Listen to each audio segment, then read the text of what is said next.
Hello বন্ধুরা, good morning. সকাল সকাল ব্রেকফাস্ট বানাতে চলে এসেছি। আজকে ব্রেকফাস্টে বানাবো ছাতুর শরবত। তার জন্য পেঁয়াজ কাঁচা লঙ্কা কুচি করে নিয়েছি আর পাতিলেবু টুকরো করে কেটে নিয়েছি। চলো তোমাদের সামনেই আজকে ছাতুর শরবতটা বানাই। পেঁয়াজ কুচি কাঁচা লঙ্কা কুচি দিয়ে দিয়েছি, ছাতুটা দিয়ে দিলাম আর সামান্য বিট লবণ দিয়ে দিলাম। খুব ভালোভাবে মিশিয়ে নিয়ে এবারে ঠান্ডা জলটা দিয়ে গুলবো। যেহেতু এত গরম পড়েছে সেই জন্য ঠান্ডা জলটা দিচ্ছি। অন্যদিন হলে কি বলতো, নর্মাল জলেই করি। এবারে খুব ভালো করে দেখো গুলে নিচ্ছি। শরবত একটু পাতলা পাতলা হলেই বেশি ভালো লাগে, অনেকে আবার ঘন পছন্দ করে। এতে কিন্তু গোলমরিচ গুঁড়ো, চাট মশলাও দেওয়া যায়। এবারে পাতিলেবু যে টুকরো করে কেটে রেখেছিলাম, এবারে আমি রসটা দিয়ে দিচ্ছি। একটা গোটা পাতিলেবুই দিয়ে দিচ্ছি, একটু টকটক হলেই বেশি ভালো লাগে। দেখো শরবতটা আমার বানানো হয়ে গেল। দুটো গ্লাস ধুয়ে নিয়েছি দুজনের জন্য, এবারে গ্লাসে ঢেলে নিচ্ছি।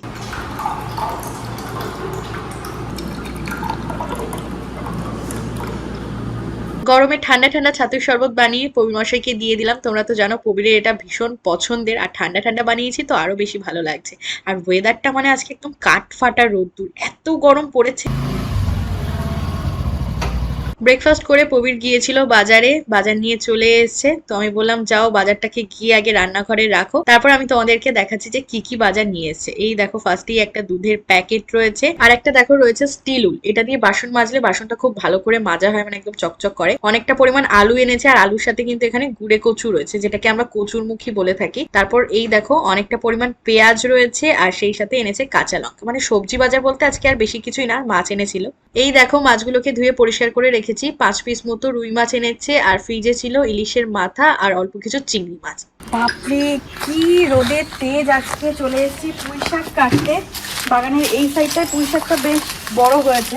ঝুড়ি আর ছুরি নিয়ে চলে এসেছে। এই দেখো সাইজটা, আর দেখো পেকেও যাচ্ছে।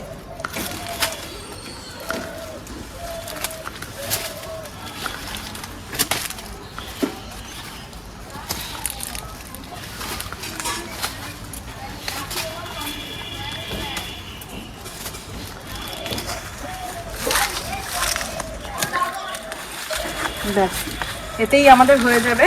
আর আজকে পুঁই শাক রান্নার স্পেশাল কারণ হচ্ছে ইলিশ মাছের মাথা। তো ইলিশ মাছের মাথা দিয়ে পুঁই শাক হবে। চলো নিয়ে যাই। বাপরে, এবারে কাটাকুটি করবো। পার্সেল পার্সেল পার্সেল, নায়িকা থেকে এইমাত্র একটা পার্সেল রিসিভ হলো। তো চলো আগে পার্সেলটা খুলে দেখাই, তারপরে তো রান্না বান্না হবে। কাঁচিটা দাও আমাকে। যখন এরকম পার্সেল আসে না, মনটা কি আনন্দ হয়। যদিও নিজেই জানি নিজেই অর্ডার করেছি, তাও যতক্ষণ না খুলে দেখাবো তোমাদেরকে ভালো লাগে না। ফার্স্ট এই বিল, এই হচ্ছে প্রোডাক্ট। বাক্স খালি, এটাকে এবারে কাঁচি দিয়ে আনর্যাপ করতে হবে। আজকে প্রবীরের প্রোডাক্ট, এই যে প্রবীরের জন্য Nivea men all in one oil control face wash. Prabir এই ফেস ওয়াশটা ইউজ করে। রিসেন্ট 2-3 দিন ধরে একদম ফুরিয়ে গিয়েছিল। প্রবীর নিভিয়ার প্রোডাক্টগুলো ইউজ করে, মানে নিভিয়ার শাওয়ার জেল, তারপর যে বডি স্প্রে, তো সেগুলোই মানে মেন যে ভার্সনগুলো রয়েছে। একেবারে বড় ডাব্বাই নিয়ে নিয়েছি। আর এটার দাম কোথায় লেখা? এটার দাম 299 টাকা, কিন্তু 283 টাকা মতো নিয়েছে আফটার ডিসকাউন্টে। এটা কিন্তু বেশ ভালো। আর আমার জন্য এই প্রোডাক্টটা, নাইকাতে হয় না যে 300-400 টাকার উপরে শপিং করলে ডেলিভারি চার্জ আর নেয় না, তো সেই কারণেই আমার এইটা নেওয়া। এটা হচ্ছে ইনসাইটের একটা লিপস্টিক, লিকুইড লিপস্টিক। আমি ইনসাইট ব্র্যান্ডের কোনো লিপস্টিক আগে কখনো ট্রাই করিনি। বাহ, বেশ ছোট্টসা একটা প্যাকেজিং রয়েছে। এখানে লেখা রয়েছে ইনসাইট নন ট্রান্সফার লিপ কালার, আর শেড নাম্বারটাও এখানে লেখা রয়েছে টপ নচ 27 টপ নচ। শেডটা আমি তোমাদেরকে একটু খুলে দেখাই আর নিজেও দেখি। এই দেখো শেডটা, ওয়াও, বেশ সুন্দর না? একদম নিউডিশ কালার। জানো আমি নিউড কালার বেশি পছন্দ করে, একটু লিপে অ্যাপ্লাই করে দেখাই।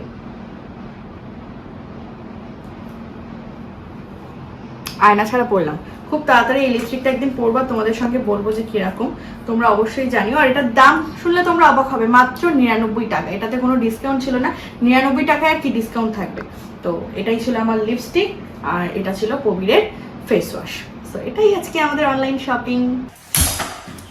রান্নাঘরে চলে এসেছি, এবারে রান্না বান্না করবো। কাটাকুটি সব হয়ে গিয়েছে। দেখো পুঁই শাকের জন্য কুমড়ো টুকরো করে কাটা হয়ে গিয়েছে, আলু টুকরো করে কেটে নিয়েছি। এখানে পুঁই শাক দেখো পাতাগুলোকে বাদ দিয়ে ডাঁটাগুলোকে একদম টুকরো করে কেটে পরিষ্কার করে একদম ধুয়ে নিয়েছি। এখানে পেঁয়াজ কুচানো রয়েছে, কাঁচা লঙ্কা চিড়ে রাখা রয়েছে, আর এখানে দেখো রসুন বাটা রয়েছে অল্প পরিমাণ, যেহেতু আমি মানে অনেকটা করে বেটে ফ্রিজের মধ্যে রেখে দিই। আর এখানে সর্ষে কাঁচা লঙ্কা পেস্ট রয়েছে। এরকম পুঁই শাকের তরকারিতে একটু সর্ষে বাটা দিলে না দারুণ লাগে। আর এই হচ্ছে ইলিশ মাছের মাথা, যেটা ফ্রিজে ছিল গত দিনের, আর অল্প কয়েকটা চিংড়ি মাছ রয়েছে। লবণ হলুদ মাখিয়ে মাছগুলোকে পুরো ম্যারিনেট করে রেখেছি। এবারে কড়াইতে দিয়ে দিচ্ছি সরষের তেল। প্রথমে মাছগুলোকে ভাজবো। ইলিশ মাছের মাথা এবং চিংড়ি মাছ দিয়ে হবে পুঁই শাকের চচ্চড়ি, আর এই রুই মাছগুলো দিয়ে হবে গুঁড়ে কচু দিয়ে তরকারি। গুঁড়ে কচুটা এখনো কাটা হয়নি। তেলটা এদিকে গরম হতে থাক, ততক্ষণে দেখো আমি ডেচকিতে জল নিয়ে নিয়েছি। পুঁই শাকের ডাঁটাগুলোকে একটুখানি ভাপিয়ে নেব, তাহলে তাড়াতাড়ি রান্নাটা হয়ে যাবে। এই যে পুঁই শাকের ডাঁটাগুলোকে দিয়ে দিই, আর সেই সাথে আলুর টুকরোগুলোকেও দিয়ে দিই। এখনকার আলু তো মানে গলতেই চায় না, আলুগুলো একটু ভাপানো হয়ে যাক। আর কুমড়ো সিদ্ধ করার দরকার নেই, কারণ কুমড়ো এমনি নরম সবজি। এর মধ্যে সামান্য একটু লবণ দিয়ে দিচ্ছি, তাহলে না ডাঁটাগুলোর মধ্যে খুব ভালো করে লবণ ঢুকবে। এদিকে ভাপানো হোক, তেলটা গরম হয়ে গিয়েছে। এবার মাছগুলোকে ছেড়ে দিই, মানে মাথাগুলোকে এরকম আস্তে আস্তে দিচ্ছি। ভাজা হয়ে গেলে তারপর একদম ভেঙে দেবো।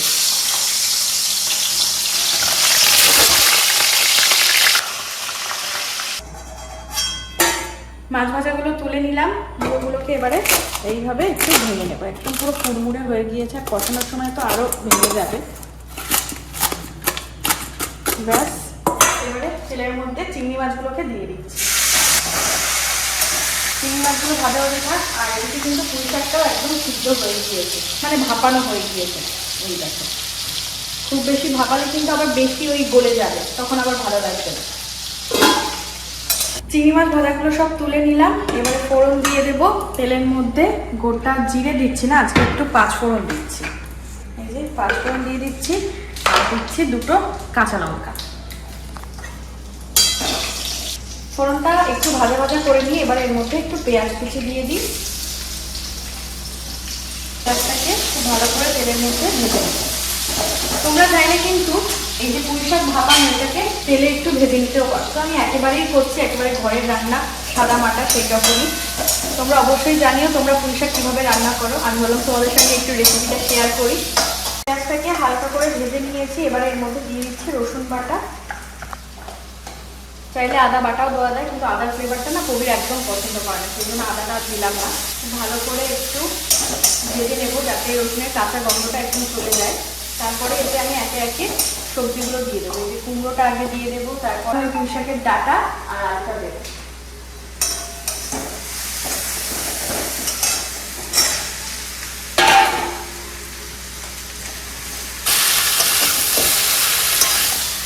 খুব ভালো করে একটু ভেজে নিতে হবে।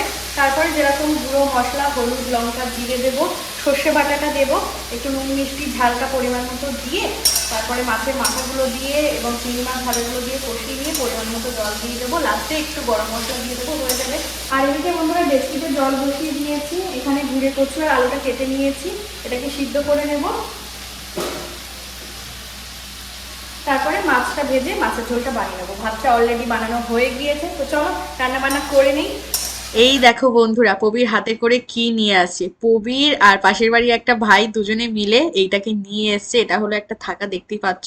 এটা আমার ওই বাড়ির থাকা, বুঝলে তো। আমি ওকে বললাম যাও গিয়ে ঠাকুর ঘরের সামনে রেখে দিয়ে আসো, আমি চান ধান করে তারপর সবকিছু সাজাচ্ছি গোছাচ্ছি আর বন্ধুদেরকে বলছি। চান টান করে চলে এসেছি বন্ধুরা, পুজোর বাসনগুলো মাজা হয়ে গিয়েছে, আর ঠাকুরের জন্য জলও নিয়ে আসলাম। এই যে এই জিনিসটাকে নিয়ে তোমাদের বলা, দেখতেই পাচ্ছ একটা টিন থাকে আর একটা থাকা রয়েছে, যেটাকে এরকম তলায় চাকা দেওয়া। এটা আসলে আমার ছোটবেলার বই থাকা ছিল, মানে একদমই ছোটবেলা। তারপর তো কাঠের বই থাকা ছিল। তো এরকম একটা স্ট্যান্ড আমাদের র্যাক কেনার খুবই দরকার ছিল। ঠাকুরের এই জিনিসগুলো দেখো এইভাবে অগোছলো থাকে, যতই আমি চেষ্টা করি অর্গানাইজ করে রাখার, কিন্তু এটা অতটা সৌষ্ঠব লাগে না। সেই কারণেই এইটাকে আনা, কারণ মা বললো যে তোর যতক্ষণ রয়েছে তোরই জিনিস তোরই ঠাকুরের কাছে ব্যবহার হোক। এই জন্য এটাকে আমরা এই জায়গাটাতে রাখবো, আর সব জিনিসগুলো এক এক করে সেট করে রাখবো। যেমন এটার মধ্যে গোপোষণার সমস্ত বিছানা চাদর সবকিছু থাকে, এটাকে এখানে রাখা থাক। এই যে বালতিটার মধ্যে সব গোপোষণার জামা টামাগুলো থাকে, এটাকে আমি একেবারে উপর থাকাতেই রাখছি। কৌটোগুলোকে তাহলে আমি এখানে সাজিয়ে সাজিয়ে রাখতে পারবো। লজেন্সের কৌটো, তারপর মিষ্টির কৌটো।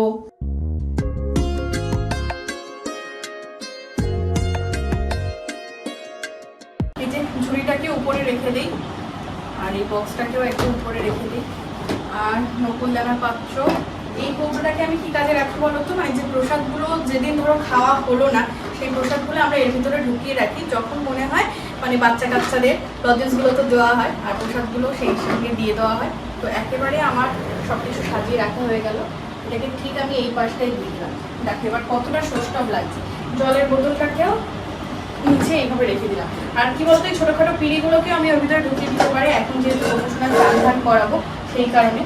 দেখো সুন্দর করে অর্গানাইজ করে নিয়েছি। নিচে এখানে কাটার বোর্ডটাকে রেখেছি, উপরে বাস্কেট, ফুলের ঝুড়ি, গোপুসোনার জামা কাপড়ের বালতিটা, এখানে সমস্ত প্রসাদের সব জিনিসগুলো, নকুলদানা, মিষ্টি, লজেন্স, খেজুর, আর নিচের থাকাটায় জলের বোতল রয়েছে, গোপুসোনার বিছানার সব গোছানো জিনিসপত্র, এখানে চানের ঘটিটা রেখেছি, আর চান করার যে তোয়ালিটা, ছুরিটাও এখানে রেখে দিয়েছি, আর প্রসাদের ওই কৌটোটাও রেখে দিয়েছি।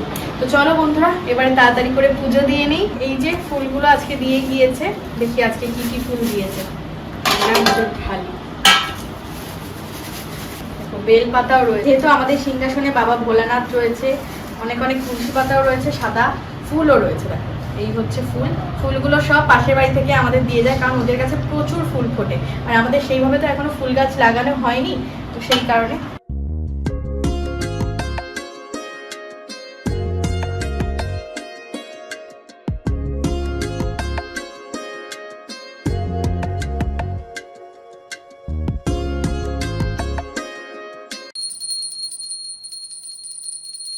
পুজো দিয়ে নিলাম বন্ধুরা। আর এই জায়গাটা অনেকটা ধুলো পড়েছে, মানে কি বলতো রোজ দিন ওই ধূপ দেওয়া হয় তো একটু হাওয়ায় হয়তো সব ধুলোগুলো হয়।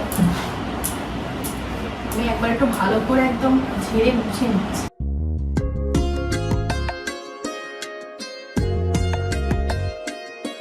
জায়গাটা দেখো একদম পুরো পরিষ্কার পরিচ্ছন্ন হয়ে গিয়েছে, মানে এই সাইডটা অনেকটা মানে জবরজং হয়ে গিয়েছিল। ইভেন ঘন্টা টন্টার ওই থাকাটাও আমি এর মধ্যে দিয়ে দিয়েছি, মানে পুরো এই জায়গাটা সুন্দর করে থাকায় অর্গানাইজ করে নিয়েছি। আর এই যে আমাদের গোপু সোনা, দেখেছো কত মিষ্টি লাগছে। তোমরা সবাই বলো গোপু সোনাকে একবার করে ব্লগে দেখাতে, কারণ গোপু সোনাও কিন্তু আমাদের ছোট্ট ফ্যামিলি মেম্বার। কত কিউট মিষ্টি লাগছে। গোপুসোনা লজেন্স সাথে বসে রয়েছে। ঠাকুরের এই জায়গাটা সাজানোর সাথে সাথে কিন্তু এই দিকটাও তোমাদেরকে দেখিয়ে দিচ্ছি। এই ঘরটায় যেহেতু কেউ থাকে না, সেই জন্য ঘরটায় সবসময় একদম টিপ টপ রাখার চেষ্টা করি। দেখো সুন্দর বেড কভার পাতা, বালিশ রাখা রয়েছে। এই সাইডে কম্পিউটার টেবিলটাকেও সুন্দর করে অর্গানাইজ করে রেখেছি।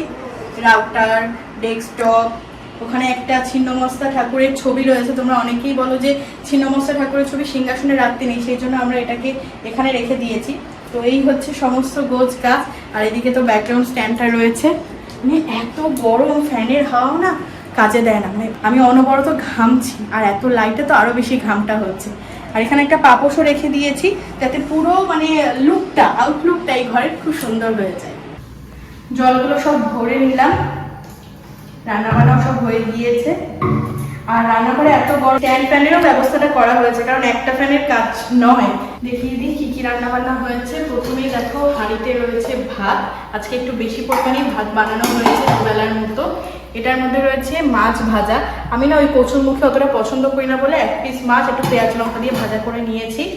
এখানে তো দুধ জাল দেওয়া রয়েছে। আর আজকে স্পেশাল রান্না হচ্ছে পুঁই শাক দিয়ে, চিংড়ি মাছ দিয়ে, ইলিশ মাছের মাথা দিয়ে, মানে একটা তরকারি।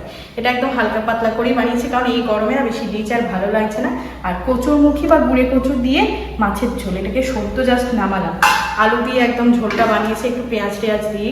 তো এই হচ্ছে আজকে রান্না বান্না। চলো বন্ধুরা ঘরে বসেই হয়তো খাওয়া দাওয়া করতে হবে, কারণ এই গরমে রান্নাঘরে হয়তো আজকেও খাওয়া যাবে না।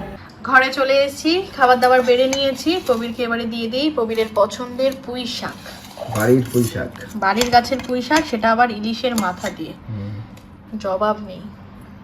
দেখি কেমন হয়েছে। আর পুঁই শাক প্রবীরের খুব পছন্দের একটা খাবার, ফেভারিট পুঁই শাক। আজকে কুমড়ো টুমড়ো দিয়েও বানিয়েছি। ইলিশ মাছের দিলে কি বলতো, এই যে ইলিশ মাছের এই যে গন্ধটা তরকারির মধ্যে যায়, মানে অন্যরকম সেন্ট এসে। হ্যাঁ হ্যাঁ। তো চলো বন্ধুরা আমরা তাহলে খাওয়া দাওয়া করে নিই। এখানে দেখো আমও কেটে নিয়েছি, কারণ গরমের দুপুর বেলায় বা রাতের বেলায় আম ছাড়া কিন্তু মানে অসম্পূর্ণ, তাই তো? পার ডে খেতে হবে, বাড়ির গাছের পাকা আম বলে কথা। গুড ইভিনিং বন্ধুরা, দেখতেই পাচ্ছ একদম রেডি হয়ে গিয়েছি আর হাতে রয়েছে বাজারের থলে। তো একটু ঘুরু ঘুরু করবো, সেই সাথে কিছু বাজার করে আনবো, সবজি বাজার, বুঝলে তো। মাছ টাছ তো কবির আজকে এনেছিল টুকিটাকি, কিন্তু যা সবজি এনেছিল সবই রান্না বান্না হয়ে গিয়েছে, আলু পেঁয়াজ আছে। বাড়তি যদি কিছু সবজি পাই সেই সবজিটা কিনবো বলেই প্যাকেটটা একেবারে নিয়ে যাচ্ছি। তো চলো বেরিয়ে পড়ি। আজকে না একটুও হাওয়া নেই, এই বাইকে যাচ্ছি তার জন্য যা একটু হাওয়া লাগছে। ফার্স্টে আমরা চা খেতে যাবো না, চা খাবো। আদেও কি বাজার পাওয়া যাবে? ব্যাগ তো নিয়ে আসলাম, হ্যাঁ চলো যাওয়া যাক।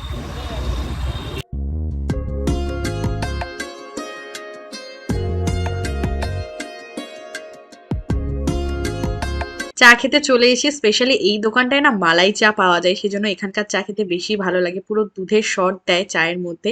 তো মাটির ভাঁড়ে করে চা খাওয়ার আনন্দই কিন্তু আলাদা। দেখো একদম পুরো মাটির ভাঁড় ভরে ভরে দিচ্ছে মালাই চা। আর আমি কিন্তু চা খেতে ভীষণ ভালোবাসি, আর প্রবীর এখানকার চাটাই স্পেশালি বেশি ভালো খায়।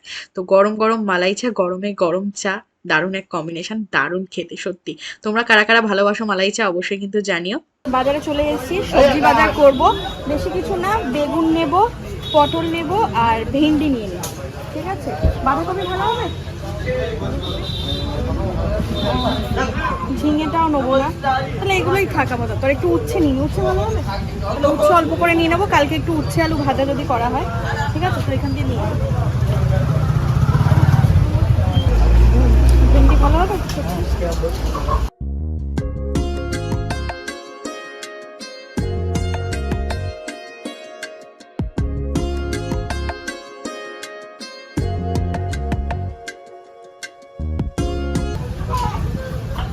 এই যে অল্প অল্প করে সবজি নিয়ে নিয়েছি, চলো।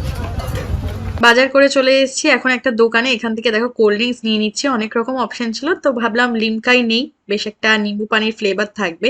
আর সেই সঙ্গে কিছু চিপস টিপসও নিয়ে নিলাম। চলো এবারে এগুলোকে নিয়ে বাড়ি যাই। আজকে এগুলো কেনার কারণটা তোমরা বাড়ি গেলেই বুঝতে পারবে। চলে এসেছি বন্ধুরা, বাপরে বাপ যা গরম না, কি বলবো। তো ফার্স্টেই গরম থেকে রিলিফ দেওয়ার জন্য ঠান্ডা ঠান্ডা আসা হয়েছে। আরও একটা কারণ আছে, কারণ বাড়িতে গেস্ট আসবে, আর কুরকুরে আনা হয়েছে। আর সবজিগুলো তো তোমাদের দেখিয়ে দিলাম, একেবারেই অল্প পরিমাণ করে সব নিয়েছি। পটল, ভেন্ডি, উচ্ছে আর একটা বেগুন। দিনের বাজারটা দিনের দিনেই করা হয়, সেই কারণে তোমরা দেখো প্রতিদিনই প্রবীর বাজারে যায়, নাহলে এতটুকু বাজার তো আর সংসারের জন্য না। তবে আমাদের দুজনের সংসারের জন্য এতটুকুই বাজার এনা। সবজিগুলোকে ফ্রিজে রেখে দিই, তারপর জামা টামা ছেড়ে নিই। বাপরে বাপ,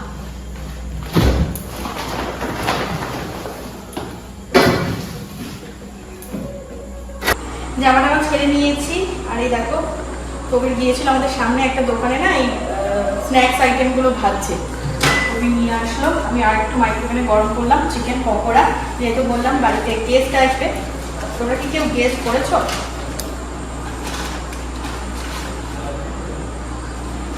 চিকেন পকোড়া, আর এটার মধ্যে রয়েছে চিকেন কাঠি কাবাব। এটা এরকম ফয়েল র্যাপে দিয়েছে বলে না গরমটা রয়েছে।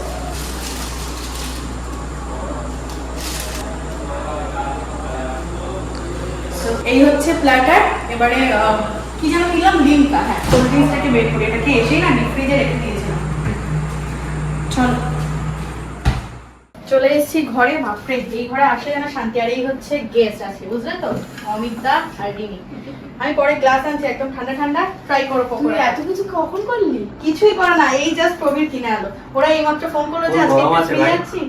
আমি আর মাইক্রোওয়েভ কল করছি, ওরা ফোন করলো যে আমরা আসছি। প্রবীর তুমি যাও, তাড়াতাড়ি যাও কিনে আনো।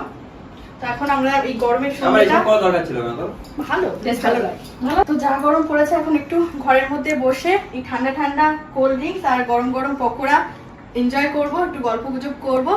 নেক্সট আমরা কি প্ল্যান করতে পারি ট্যুরের, একদম ঠিক আছে। তো চলো আজকের ভিডিওটা এরই সাথে সাথে করে দিচ্ছি এন্ড। আজকের এই ভিডিওটা ভালো লাগলে তোমরা ভিডিওটা ছেড়ে যাওয়ার আগে লাইক করো, শেয়ার করো আর কমেন্ট করে জানিও কেমন লাগছে। ইউটিউব চ্যানেলটিকে সাবস্ক্রাইব করো, সাথে সাথে ফেসবুক পেজটিকেও কিন্তু ফলো করে দিও। দেখা হচ্ছে খুব তাড়াতাড়ি কালকের একটা নতুন স্পেশাল ব্লগের সাথে। Tata, bye bye.